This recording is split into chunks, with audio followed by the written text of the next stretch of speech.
Limb कढ़ बा limb फूल भजा बहुत सुंदर बहुत टेस्टी रहिबो। आउ एमती रेसिपी बनैकिना पखाल सहित खाई परिबे, गरम भातर मध्य खाई परिबे, बहुत सुंदर रहिबो। नमस्कार, लिपा किचन रे आपण समस्तको स्वागत। मैं ये किसी लिंब फूल को नहीं आसी, पत्र जमा भी नहीं, जेहेतु पत्र बुढ़ा हो गलानी, फूल फुटी गलानी, तेणु मुझे फूल को आनी। आ फूल को आनिकी आम प्रथम टे झाड़ीदेवा, जो मल्ला फूल थाए से सब बाहरी जीव। मुझे सब झाड़िकी नहीं आसी।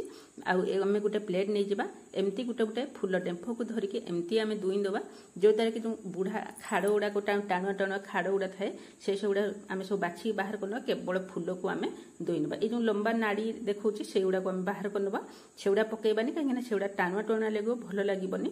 आउ जो बड़ बड़ लिंब जदि होता है ताकू आम बाद देदेबा, ताकू जमा भी पकईबानी। से सेम प्रोसेस रे आम सबू लिंब फूल को दुईनवा, एमती खाड़ को सब बाहर करनवा। देखो मुझे आपको देखई दूसरी एमती लिंब जदि थाए ताहले बाहर करने। एटी देखो मु सबू को होची सेमती बाछि नहीं, केवल फूल को रखी। आ सहित मुझे गोटे बैगण को छोट छोट पीस करके काटिकी पानी रे पकईकी रखी, जो द्वारा कि बैगण आमर कला पड़ोनी। आउ आम गोटे प्लेट नहीं जावा, से देदेबा आम गोटे चामच सोरिष, गोटे चामच जीरा, 4-5 कोला रसुण, आ गोटे सुखिला लंका, टिके पानी देकी आम 10-15 मिनिट आम ताकू भिजई नेबा, जो द्वारा कि मसला आमर बाटिया पाई सुविधा हबो, आ शीघ्र मध्य बाटी हो जिवो।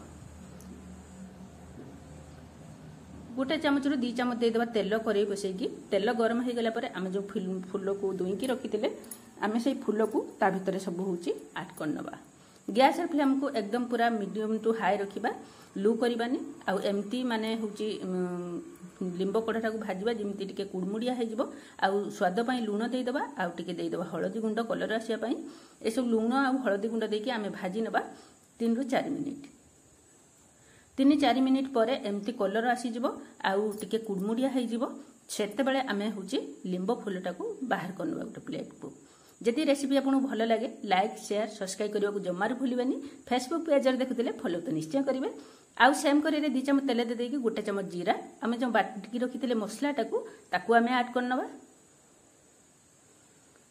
यही मसलाटा को दे साइला परे आम लो टू मीडियम रे रखिकी मसलाटा को कषिबा। देखो तेल उठी आसलानी, ताले मसला आमर हो गलानी। यही टाइम आम कौन करबा ना, आम जो बैगण को काटिकी रखीदे से बैगणटा को आम या भितर होची ऐड करनबा।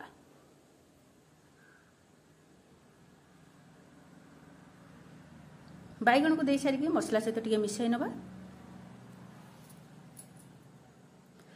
टिके हलदी गुंड देदेबा। आउ जेहेतु लिंब फूल भाजिला बेले आम लुण देइतिले, आउ एठी अल्प टिके बैगण पई केवल लुण देबा। लुण हलदी देकी आम ताको भलकी मिसई नबा, आउ ताको आम कभर करनबा।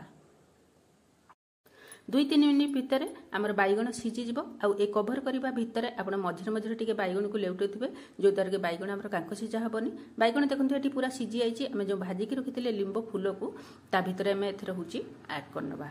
ऐड कर साइला परे आम मसला सहित भलकी मिसई नबा।